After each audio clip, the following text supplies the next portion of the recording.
வணக்கம் நண்பர்களே. Welcome to your channel. இன்றைய கதையில் ஒரு சிறிய பையன், அவன் பாட்டி மற்றும் நிலாவின் கீழ் ஒரு மாயமான இரவு உணவு பற்றியதாகும். தயார்தானே? வாங்க ஆரம்பிக்கலாம்.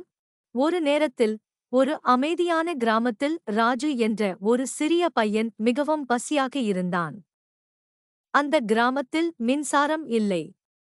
இரவு நிசப்தமாகவும் இருட்டாகவும் இருந்தது. ராஜு தனியாக அமர்ந்திருந்தான்.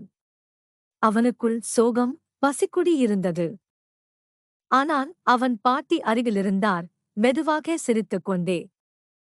ராஜு, என்று அவர் மென்மையாக சொன்னார், நான் உனக்கு ஒரு விசேஷமானதை காண்பிக்கிறேன். பாட்டி அவனை வெளியே அழைத்துச் சென்றார்.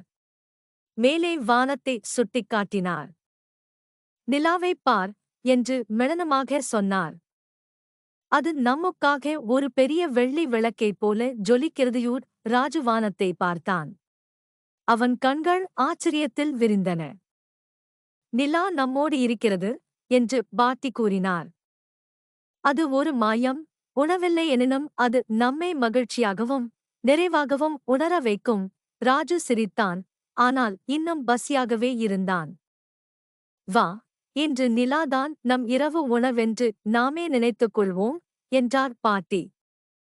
அவனுக்கு சிறிது எளிமையான உணவை ஒரு பாத்திரத்தில் கொடுத்தார். அவர்கள் இருவரும் நிலாவை பார்த்துக்கொண்டே அமர்ந்தனர். ஒவ்வொரு ஊட்டத்திலும் ராஜு நிலாவின் மாயத்தை உணவில் உணர்ந்தான். அது இனிப்பாகவும் நெஞ்சை நனையச் செய்யும்படியாகவும் இருந்தது.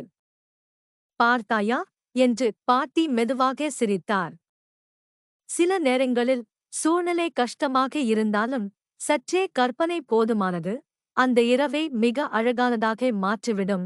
ராஜுவும் சிரித்தான். அவன் இதயம் முழுக்க நம்பிக்கையாலும் பாசத்தாலும் நிரம்பியது போல உணர்ந்தான்.